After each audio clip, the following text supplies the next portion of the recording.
Okay, good morning and welcome to Masekas Taanit, Daf Yud number 10. We got a couple days hiatus over here. Um, Shmuel's not around. Not blaming on Shmuel, I wasn't available either.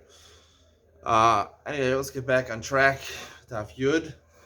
For all those people that are eagerly awaiting my share, um, I actually almost put out a cute video yesterday. I had my daughter, 2-year-old daughter, she was saying no to everything. You ask her funny questions. Should I wear a yarmulke? No. Should regression hills wear a yarmulke? No. That's not nice to say that. No, you should wear a yarmulke. Anyway, so let's start the Gemara. The Gemara. It's not funny to make fun of Gedolim. It's not really fun of Gedolim, but it's lighthearted comments which treat our Gedolim with respect. Um, that's ultimately what we should do, because they are Talmidei Chachamim, and you have to treat Talmidei Chachamim with respect. The Gemara says that they have a place at the table also. All right, the Gemara says,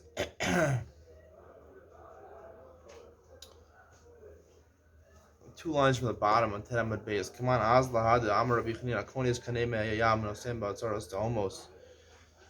Mi Garam Lo Tzaros Shis Malu Bar to Homos. To Rabbi Eliezer. The pasuk says Hashem gathers like a mound. He gathers the water of the oceans, presumably, and he fills up Otzaros. He fills up the storehouses. We're interpreting it as full of grain. The homos, the water is from the depths of the earth, from the oceans. So you see that the rainwater emerges from the oceans. The mist comes from the oceans. It goes up to the sky, precipitates in the clouds, and it becomes rain. Rabbi Yeshua, why would he do this pasuk? Ahu b'briyaso shalolam. That pasuk is just a reference to the creation of the world. Otzaros doesn't mean Otzaros of grain. Otzaros means the storehouses of water.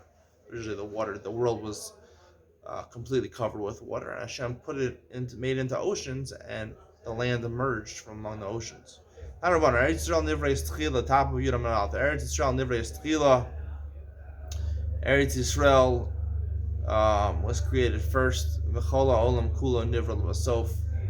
Eretz Yisrael was created first, and the rest of the world was created second afterwards. Nemar adlo asa eretz v'chusos v'chusos.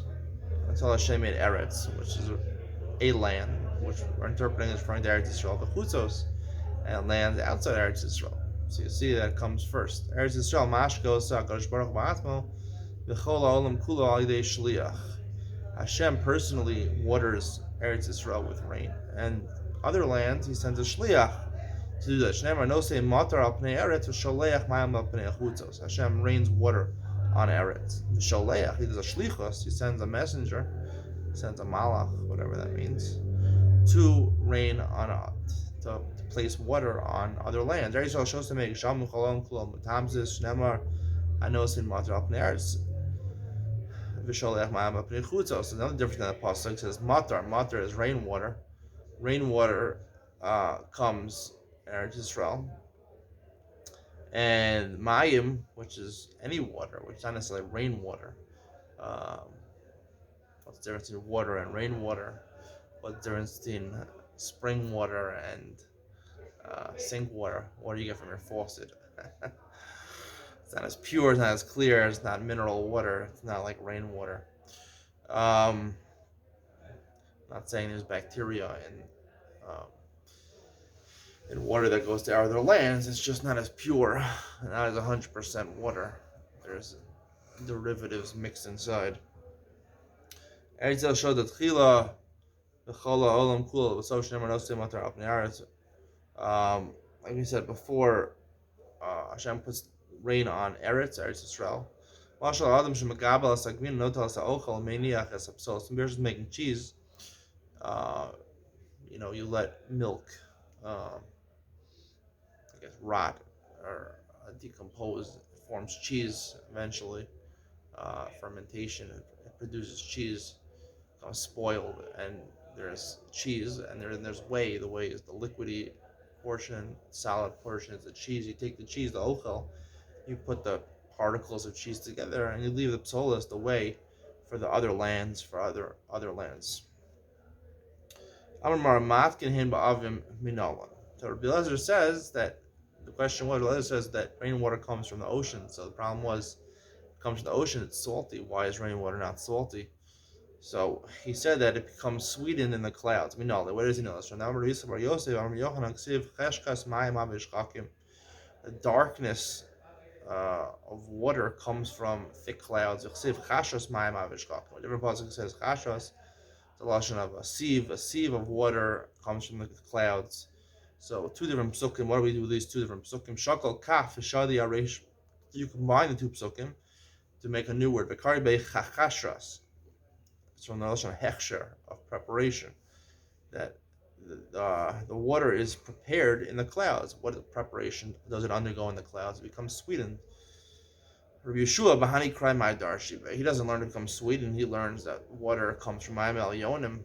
There's already sweetened water created in Mayim Elyonim. What does he do with these psukim? Sarvalak Yihad Dechasar Rav Dimi Amar Amri Marava. They say in Marava Nehor Anani is the ear in Mowi. Chashach Anani is ski in Mowi. He just basically doesn't really deal with the pasuk of Chashas Mayim. He deals with the pasuk of Chashchas Mayim. When it's dark, meaning when the clouds are very dark, it's going to be a lot of water, a lot of rainfall, and we can implicate from that if the clouds are not dark, they're lighter, it's going to be, in a rain, it's going to be a lighter rainfall. Raisa says the top waters are dependent on the words of a Kadosh Baruch Hu, and the fruit that comes in the world is from the rain. From the fruit of your creation, where Hashem made a new creation, Ma'im Elyonim, so that brings rainwater into the world and it satiates the land. He says that's just talking about creation of the world, the whole creation of the world, including the oceans, eventually brought produce into the world, but really the rainwater comes from the oceans. The whole world drinks from the remnants of the waters of Gan Eden. Shenemar v'nar yosim Eden. Eden was a creation that's in Shemayim, apparently, or it's something that encompasses the entire world, a metaphysical existence that encompasses the entire world. So there's an Eden there, and people who are in Gan Eden experience that. And the rainwater that goes to the rest of the world, the Gashmistic world, that's the times as a remnants of that water. It's like Aquafina compared to Poland spring water. You get the mashal. The analogy. Shnei Marvinarios and Eden. Tana Matam's base core shows that Tarkiv. This is just another way of saying it. The remnants of a base core is 30 saw. 30 so that's a very big measurement. Tarkov is three kabim. A kab is one saw is 6 kabim. So half 3 kabim is a half a saw. So it's 1/60th. When the rainwater is remnants, the world is 1/60th. We'll see the size of Gan Eden. The size of Egypt is 400 parsos. Parsos is about 4 mil, about 2.5 miles. Hu echad mishishim bekush. The size of Mitzrayim is 1/60th. The land of Kush, we'll say it's Africa, the continent of Africa. Kush echad mishishim ba'olam. Kush is 1/60th of the world. Ba'olam echad mishishim began. The world is 1/60th the size of Gan, the Garden of Eden. Gan echad mishishim la'Eden. And Gan, the Garden of Eden, is 1/60th the size of entire Eden. Eden echad mishishim Gehenim. Eden is 1/60th of the size of Gehenim. Nimsa kolam kulo kikisa k'deira Gehenim. Basically, the pot is considered Gehenim, and the cover of the pot is the rest of the world. So if you're cooking in the pot, you're in Gehenim. You can't escape Gehenim. You go through it, get out of Gehenim, and go into Eden. All right. Some say Gehenim is even bigger. There's no shear. It's infinite. Some say Eden is infinite. Amar Vishaya Ma'idach Siv Shochenes Almayim Rabim Rabos Otsaros Mi Garm Labavel Shilat Shosam Maleos Bar Have a Omrim This Shochenes Almayim Rabim is a reference to Bavel, this pasuk, because it is next to a lot of waters, right? Bavel is next to the Euphrates and the Tigris River. So it has a lot of storehouses that are full of grain because it doesn't need rainwater. Amar Rabba Tira Bavel the Chatzada below Mitra. Bavel is a very rich area, right? Assyrian Jews, Persia, Iraq, Iran, they're very rich because they originated from a land where they don't even need rain. Amar Rabbi Naktina Tovani Yoshini. It's swampy land, it doesn't dry out. Bavel. Mishnah. The third day of Cheshvan, we start asking, we say saying with Talmud Livracha and Eretz Yisrael. Lil Omer B'Shiva Bo, he says on the seventh day, which is the halacha that we follow. Tedvav Yom Acharacha K'dei Shagia Achron Shavit Shalanar. That's why the seventh of Cheshvan. In order to give, if you decide to stay in Eretz Yisrael for all of Sukkos, so then you have 15 days to get to Bavel. People in Bavel will be all the regal. If you were in the environs of Eretz Yisrael, the suburbs of Eretz Yisrael, Bavel is considered a suburb of Eretz Yisrael, you'd have to be Olul Regel. So therefore, in order to get back, the furthest is the Euphrates River. That's where people, the furthest distance, the edge of Bavel was the Euphrates River. To get to that would be 15 days. You don't want it to be. You don't want to be stuck in the rain while you're walking. Amar Lezer, Halacha Kram Liel. Lezer says Halacha Kram Liel. We start on the 7th of Cheshvan to say Saint Talmud of Rav. Tanya Chananya Omer Uvagola at Shishim Betkufa and Gola in Chutz La'aretz, not Eretz Yisrael. 60 days into the fall season, the season of the fall equinox. We'll see later. This is not September 21st. The Gemara reckons this as October 7th or 8th. Amar Rav Hauna Barchi Amar Shmuel Lacha Kananya Lacha Fal Kananya. It's true. About my name is Shmuel. They asked me Shmuel Meimas Makrin and Masayin Talamatra. When do you start saying Masayin Talamatra? Amar Lu Michmailu Sibi Lebei Tavos. When you bring in the wood into your sheds in order that it shouldn't become moist from the rain. Tavos Rishba, your storehouses. Dilma Idividi Chashiur, as the Gemara says. The Gemara answer is really it's the same shear. The same shear, 60 days, is the same thing as when you gather the wood in. The 60th day itself, is that considered to be lifnei shishim? You wouldn't say it. You wouldn't say it's until matar. Or is klachar shishim? It's like it already started the winter season, and you would say it. Tashma Rava Amar Yom Shishim klachar shishim. He says you would say it. Shmuel Amar Yom Shishim lifnei shishim. You don't say that. Rav Nachman Yitzchak v'simenei chilai ba'o maya titay lo ba'o maya. Shmuel was someone who predominantly lived in Bavel. He didn't need the water so much because they had the Euphrates and Tigris rivers. And Rav spent a lot of time in Eretz Yisrael and they needed more rain, so therefore he says already start saying it on the 60th day. Amar of Papa Hilchas Yom Shishim Klachar Shishim. We have passed on the 60th day. You start saying it not the 61st day. So if you calculate the fall equinox from October 7th to October 8th, 60 days later is December 5th, December 6th. And what you start, since the Jewish day starts the day before at Marav, so therefore it would be December 4th at night or December 5th at night. My sister's birthday is December 4th. She's famous for knowing when you start saying a Talmud Racha in America. She lives in America. I live in Eretz Yisrael. My birthday is on Cheshvan, which works out. No, it's not on Cheshvan. Check out my video of what my birthday really is. It's in April. What day in April? What day in Nisan? It's a mystery. We're not telling you right now. All right. Mishnah. The 7th day of Cheshvan comes, and rain didn't fall yet. The VIPs, the Yechidim, the important people, started to fast. Gimel Taniyos, 3 fasts. Even though they fasted, they're allowed to eat and drink at night. Mutar Malacha, they couldn't do Malacha. They could do Malacha. They're allowed to wash themselves and put cologne on. Nilas Sandal, wear leather shoes, Tashamita, and marital relations. Shalosh Kislev comes, which is the third day.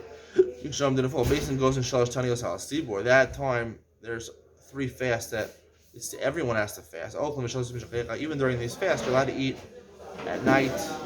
You're allowed to do malacha. The only thing you can't do is eat and drink. Other things are mutter. Man yichidim. Who are these yichidim? Who are these special people? Amar Huna Rabbanan, the rabbis. Amar Huna yichidim isan and shalosh taniyos sheni v'chamishi v'sheni. Huna says they fast three fasts: Monday, Thursday, Monday. My kamash malan. Why? What is a chiddush? Tanina he goes with Nanas al Sir b'chamishi shalaf kias sharm.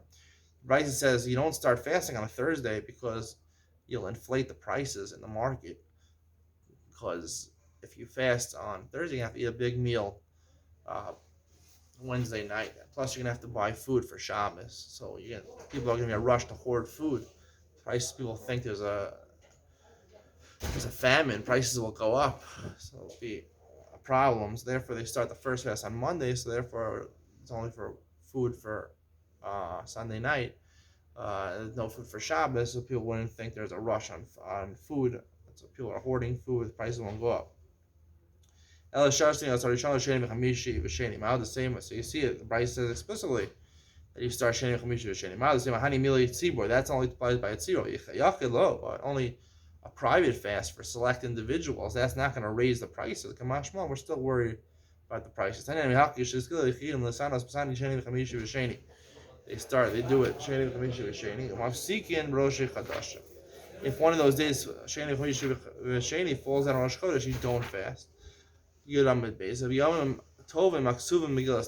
Or if one of those days falls out, it coincides with one of the days written in Megillas Tainus, where minor miracles happen, you're not supposed to fast, you also wouldn't fast. Any roy lios yachid. A person said, I'm just a student. I'm not a select individual. A Talmud Chacham is considered a select individual. Ezu Yachid. What's it? Our Yachid. Ezu Talmud the Talmud. What's the difference between a Yachid and a Talmud? Yachid kol sharoy lemnoso parnes al sibur. He's fit to be a leader over the congregation. Talmud kol shashon sadvar alacha b'limud of omer afil b'sachas dekala. Talmud is someone he can't answer questions on everything on the Torah. Only what he's learning, only Masechta he's learning currently, even if it's a small Masechta of Kala, he knows how to answer in that Masechta. He's considered a Talmud, and he is considered a Yachid in regard to these fasts. Talmud osa. They're a mayor. If a person is not a Yachid or not a Talmud, he can't even answer shilas in the Masech that he's learning. A mayor says you can't do that. You can't devote yourself, be a martyr, and fast during these first three fasts. Yosi Omer osa v'zachal tov. He says he could do it, and it's a good idea. It's not arrogance. Sometimes you become a Talmud Chacham, you act a Talmud Chacham, you dress like a Talmud Chacham, put on a frock. You're not a real Talmud Chacham. It's arrogance. But this just fasting is sorry, it's pain. No one's going to give you kavod for this, so it's okay. Tani idach lo kol rotel asas atzma yachid osa Talmud osa divrei Shimon Elazar. Like Reb Meir's opinion. That only applies by dressing nicely, getting kavod. Fasting is not a pleasurable thing, and therefore you could do it. It's a pain. Someone who was fasting, that's nothing to do with the tinios. He was fasting a private. He pledged to do a fast because sorrow was happening to him. It was a tight situation, and it passed, meaning that it was no longer a dangerous situation. Where he was fasting, that someone should become healed from a sickness, and he became healed during that day. He has to still finish that day and finish the fast. And he goes from a place, let's say there were two places, one was fasting for the rain and one wasn't fasting for the rain. So he's going from a place where there was rain, he's going to a place where there are fasting. He has to fast with him. Or in his place they were fasting, and he travels during one of those Sheni Chamishu Shenis. He travels to a place where they they had rain already. Because he's coming, you give them the chumras of the makom that he was coming from. He has to finish his fast. If he was from a place where they're not fasting, he came to a place where he's fasting, and he by mistakenly ate and drank, he shouldn't start eating in front of them more and start having pleasurable foods. He says to them, why should you be seen?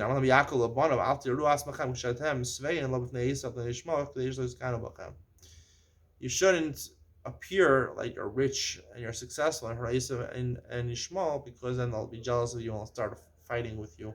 So therefore, you forgot and you ate, your fast is over. But if you want to eat in private and don't eat such fancy foods, then remember that people should become jealous of you.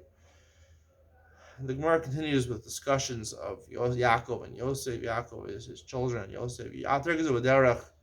Yosef told the brothers when they're going to tell Yaakov to come down to Mitzrayim, don't have anger in the way. What is the meaning of this? Shouldn't learn Torah when traveling. Maybe the passage, the directions will become angry at you. You'll lose your sense of direction. You go the wrong place. Any is true. The Amar Rabbi Lai Bar Brechia two Talmid they are going on the path. And they're not learning Torah together. Ruining the Sarif, they're fit to be consumed by fire. They were walking and they were talking, presumably in Torah. There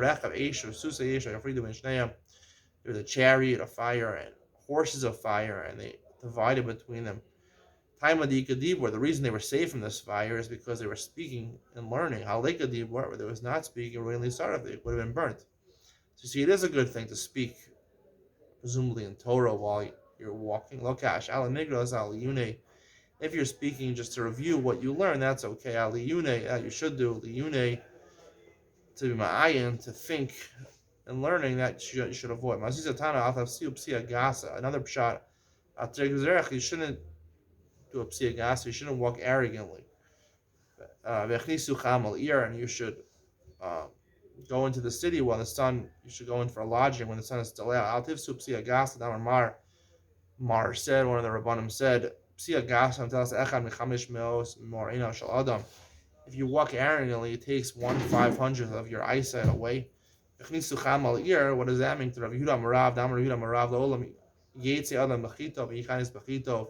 person should leave a town, he should leave his hotel, his lodging, only once the sun comes up. He should go into his lodging while the sun is before it sets.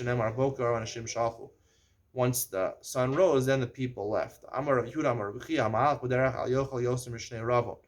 you're going on that path, you shouldn't eat more than you eat during the years of famine. For years of famine, you want to save food, so you don't eat your normal fill. My time. What's the reason? Because of your intestines. Because when you walk and you eat a lot, so it causes stomach problems. And Erzeli said because when you're traveling, there's going to be a shortage of food. You're not sure you're going to get next food from. What's the practical difference between the two reasons? The Gemara on top of Yud Aleph and Aleph, the Yosef Ba'arba. Either if you're in a ship, so the reason that you don't know where your next food, you're gonna run out of food, that applies, but you're not walking on the ship, so therefore there's no problem with your intestines. Or the other nafkamina would be that if you're walking when you know there's going to be a Chabad house in the next town that you're going to, or a lodging, a place where you're going to have food, a restaurant or whatever, so then you don't have to worry about the reason of you're not going to have food, but you do have to worry about the reason. If you hold the reason is because of it's going to cause you stomach problems, then you would have to restrict your eating on your journey. Conclude that today. Hopefully we get Shmuel for the next stuff. See you later.